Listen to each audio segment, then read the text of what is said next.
ಗುರುವಾರ ಮಂಗಳೂರು ಮಹಾನಗರ ಪಾಲಿಕೆ ಮುಂಭಾಗ ಸಿಐಟಿಯು ನೇತೃತ್ವದಲ್ಲಿ ದಕ್ಷಿಣ ಕನ್ನಡ ಜಿಲ್ಲಾ ಬೀದಿ ಬದಿ ವ್ಯಾಪಾರಸ್ಥರ ಸಂಘದ ವತಿಯಿಂದ ಬೀದಿ ಬದಿ ವ್ಯಾಪಾರಿಗಳು ಮಂಗಳೂರಿನಲ್ಲಿ ಸಂಡೆ ಬಜಾರ್ ವ್ಯಾಪಾರಕ್ಕೆ ಮುಕ್ತ ಅವಕಾಶ ಕಲ್ಪಿಸಬೇಕು ಎಂದು ಆಗ್ರಹಿಸಿ ಧರಣಿ ಸತ್ಯಾಗ್ರಹ ನಡೆಸಿದರು. ಮಂಗಳೂರು ಮಹಾನಗರ ಪಾಲಿಕೆ ವ್ಯಾಪ್ತಿಯ ಕೆಲವೆಡೆ ಫುಟ್ಪಾತ್ ಅತಿಕ್ರಮಣದ ಹೆಸರಿನಲ್ಲಿ ಬೀದಿ ಬದಿ ವ್ಯಾಪಾರಿಗಳನ್ನು ಎತ್ತಂಗಡಿ ಮಾಡುವ ಕಾರ್ಯಾಚರಣೆಯನ್ನು ನಿರಂತರವಾಗಿ ಮಾಡಲಾಗುತ್ತಿದೆ. ಬೀದಿ ಬದಿ ವ್ಯಾಪಾರಿಗಳ ಮೇಲಿನ ಏಕಪಕ್ಷೀಯ ಕಾರ್ಯಾಚರಣೆಯನ್ನು ಸ್ಥಗಿತಗೊಳಿಸಿ ಪರ್ಯಾಯ ವ್ಯವಸ್ಥೆ ಕಲ್ಪಿಸುವವರೆಗೆ ಯಥಾಸ್ಥಿತಿ ಕಾಪಾಡಲು ಕೋರಿ ಈ ಧರಣಿ ಸತ್ಯಾಗ್ರಹ ನಡೆಸಲಾಯಿತು.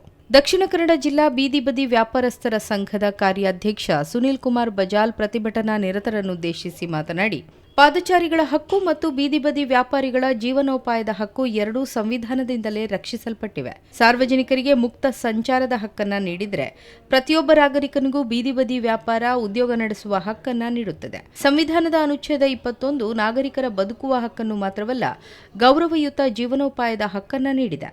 ಸಾರ್ವಜನಿಕರ ಹಿತಾಸಕ್ತಿಯನ್ನ ಕಾಪಾಡುವುದಷ್ಟೇ ಅಲ್ಲ, ಬಡವರ ಜೀವನೋಪಾಯವನ್ನು ರಕ್ಷಿಸುವುದು ನಗರಾಡಳಿತದ ಕರ್ತವ್ಯವಾಗಿದೆ.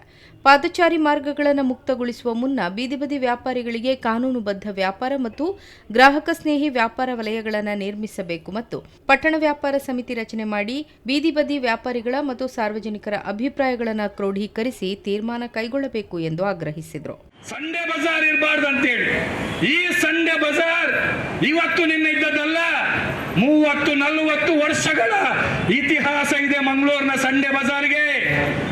ಆ ಸಂಡೆ ಬಜಾರ್ ವಾರದ ಸಂತೆಯ ನೆಪದಲ್ಲಿ ಇಲ್ಲಿ ಹಾಕೊಂಡು ಬರ್ತಾ ಇದೆ. ಆದ್ರೆ ಯಾರೋ ಕೆಲವರಿಗೆ ಆಗುದಿಲ್ಲ ಅಂತೇಳಿ ದುರುದ್ದೇಶ ಪೂರಿತವಾಗಿ ಅವರು ಸಂಡೆ ಬಜಾರ್ ಇರಲೇಬಾರ್ದು ಅಂತೇಳಿ ಏನೇನೋ ಕಥೆಗಳನ್ನ ಕಟ್ಟಿ ಮಂಗಳೂರಿನ ಜನತೆಯನ್ನ ದಾರಿ ತಪ್ಪಿಸ್ತಾರೆ. ಗೊತ್ತಿರಲಿ ಅವರಿಗೆ, ಕಳೆದ 15 ವರ್ಷಗಳ ಹಿಂದೆ, ಕಳೆದ 15 ವರ್ಷಗಳಲ್ಲಿ ಬೀದಿ ಬದಿ ವ್ಯಾಪಾರಸ್ಥರ ಹೋರಾಟವನ್ನ, ಅವರಿಗೆ ಧೈರ್ಯವನ್ನ ತುಂಬಿ ಆ ಹೋರಾಟವನ್ನ ಕಟ್ಟಿ ಬೆಳೆಸೋದರಲ್ಲಿ ಮಂಗಳೂರಿನ ಜನತೆಯ ಪಾತ್ರ ಇದೆ. ಬೀದಿ ಬದಿ ವ್ಯಾಪಾರಸ್ಥರನ್ನ ಒಂಟಿಯಾಗಿ ಬಿಟ್ಟಿಲ್ಲ. ಮಂಗಳೂರಿನ ಜನ ಬೀದಿ ಬದಿ ವ್ಯಾಪಾರಸ್ಥರ ಜೊತೆಗೂಡಿ ಹೋರಾಟವನ್ನು ನಡೆಸಿದ್ರು.